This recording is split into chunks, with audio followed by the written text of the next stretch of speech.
So good.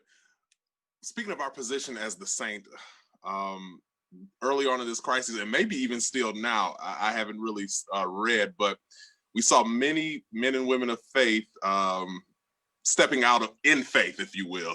Right. And as a result, many of them got infected, contracted the disease, and some are not with us today. Deal with that thin line we know dwells between faith and foolery. Right. Deal with that real quick. Absolutely. So faith is belief in the power of God, in the person of Christ, which means that whatever my actions are, they are rooted in him, and they're rooted in his word and what his word says. Okay. So with that being said, we have a Bible that tells us to walk by faith and not by sight. And yet the same Bible tells us to walk in wisdom. Now I don't believe that means there is a time to only walk by faith and there is a time to only walk in wisdom. The walk of the believer is 24/7, which means for every second that I'm walking by faith, I am also walking in wisdom.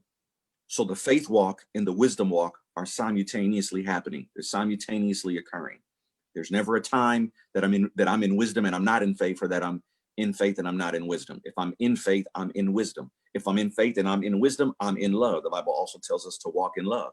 The Bible also tells us to walk in newness of life. So the walk of the believer is simultaneously occurring 24/7. Okay.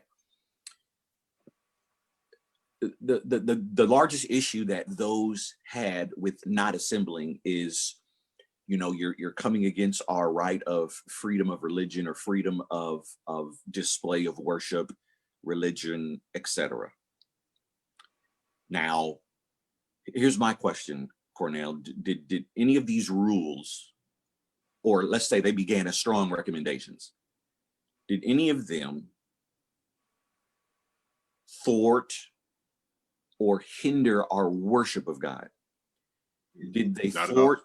Right. Did they thwart, or did they cause us? Was there a demand to no longer proclaim Christ or preach from the Bible? Because if there wasn't, then the Bible that we claim to live by and live according to tells us in Romans 3 that governmental positions were ordained by God. In other words, rule and authority was ordained by God. And we're to honor rule and authority unless we are blatantly told to defy our God, right? So when you look at Shadrach, Meshach, and Abednego, they said, King Nebuchadnezzar, we are not worshiping your God, so put us in the fiery furnace, no problem.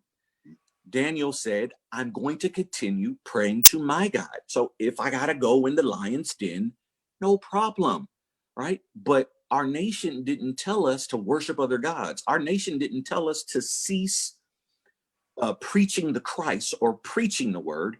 Our nation and our governmental figures simply said, for the sake of ceasing the spreading of this virus, can you not assemble for the time being? Cornell, this is the problem that I have with the traditions of church, and that we think that there's only one way to do ministry. And that one way is that traditional way that we've done it every Sunday. It's like, if we can't do that, then it's not church. And see, that's the problem that I have with the concept of going to church and seeing you at church and leaving church, which you can't do any of that because you and I are the church. I am the ecclesia. You are the ecclesia. The church of the Lord Jesus Christ is the people. So just like wherever the kingdom is, there is the king. Wherever the people of God are, there is the church. And wherever the church is, there is the head of the church. So if for a moment, in order to stave off the spreading of this virus so that our loved ones aren't potentially put in a position to be infected, what is the problem with going along with that strong recommendation, which has pretty much now become a law for the time being? What is the problem with going along with that? Do we really think that God desired his people to get together during this time so they could get sick and die? That doesn't make sense. Do you really think that God has ordained that during the time of coronavirus, I want you to get together and put my people in danger so that we can have this great display? Man, that's testing God. I'm not so foolish enough to say, you know what? I'm going to defy what authorities are saying because God has me. Because God is he has my back, and I'm a man of faith, and where's the wisdom in all of that? You know, it's like that joke where, you know, there's a man on the top of his house, and it's during a flood, and he's praying to God for God to deliver him, and a boat comes, and a larger boat comes, and then a helicopter comes, but the man rejects all of the help and says, God is going to save me. And then he ends up dying, and he goes to heaven, and he stands before God and says, why didn't you save me? And God says, I sent you the boats and I sent you the helicopter, and you just let them pass by, right? Because we're looking for this divine something that could only be God and nothing else. And God has been working through the hands of man since the days of Adam. So in my humble opinion,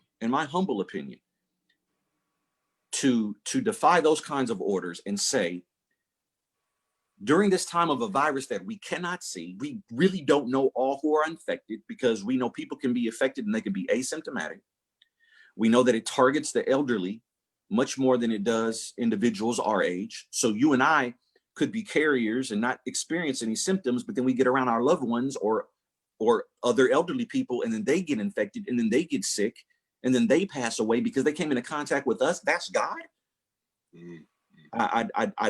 I can't buy that. So that's where we start getting into foolishness. And see, the foolishness is that's almost equivalent to testing God. Like I'm telling God what he's going to do in this hour and in this time. And I'm going to bypass logic, and I'm going to bypass wisdom, because he's going to do this.